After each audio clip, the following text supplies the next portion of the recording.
Bismillah ni di ayat yang tidak lengkap, di ayat yang tergantung, kan? Di ayat jar majrur dipanggil, mudhafun ilaih, mana atau jar majrur, maksudnya tak lengkap. Dengan nama Allah. Apa benda?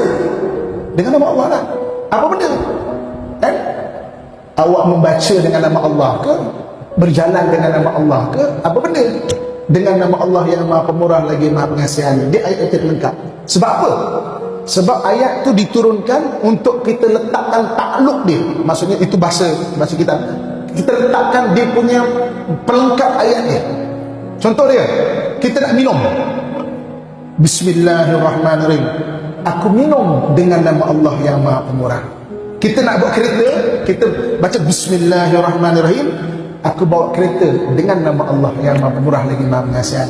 Kita nak bergerak, nak pakai baju, kan? Bismillahirrahmanirrahim. Aku pakai baju dengan nama Allah yang Maha Pemurah lagi Maha Pengasihan. Lepas tu Bismillahirrahmanirrahim satu ayat yang kita kena letak. Dalam hadis yang lain yang disebut, orang yang memulakan sesuatu tidak dengan Bismillahirrahmanirrahim fahuwa aqta. Terputus apa? Keberkatan. Lepas tu apa-apa kita nak buat dengan Bismillahirrahmanirrahim, tapi masukkan dia punya niat takluk tu, masukkan. Dia adalah satu ayat yang sangat-sangat luar biasa hebatnya. Jadi sebelum apa-apa kita nak buat, baca Bismillahirrahmanirrahim, tapi masukkan apa benda dia tu. Apa benda tu? Saya satu hari saya bawa satu orang pergi Iraq. Jadi ada satu orang ni, dia ni bekas tentera dan memang nampak pun garang, bekas tentera yang ada koman, memang garang. Dia bawa anak dia. Dia bawa anak dia 2 orang untuk temankan dia. Tapi dia tak duduk dengan anak dia. Anak duduk lain. Saya duduk seorang ni. Okey. Jadi kita pun berjalan melawat Babylon, melawat Baghdad, melawat apa semua. Jadi satu hari pagi-pagi itu kita nak bergerak. Jadi Pak Cik ni pun turun. Haji ni pun turun. Dia kata, Ustaz, hari ni saya tak dapat ikut, tapi saya turun ni sebab saya nak ucap terima kasih kepada Ustaz. Saya kata, kenapa Cik? Kenapa?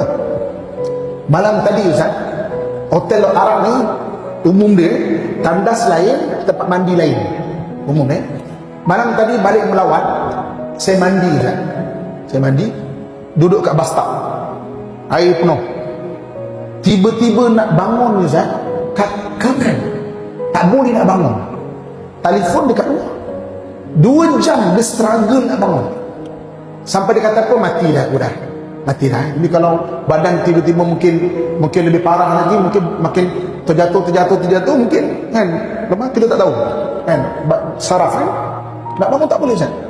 Dekat 2 jam, dia kata 2 jam. Saya teringat Ustaz punya kuliah mengenai Bismillahirrahmanirrahim. Jadi dia baca dalam beberapa kali, 7 kali macam tu, dengan, ya Allah, aku nak bangun dengan Bismillahirrahmanirrahim. Aku nak bangun dengan Bismillahirrahmanirrahim. Aku nak bangun, ya Allah, dengan Bismillahirrahmanirrahim. Tiba-tiba dia boleh bangun. Selepas 2 jam dan dia ingat, aku nak mati lagi. Itu Bismillahirrahmanirrahim.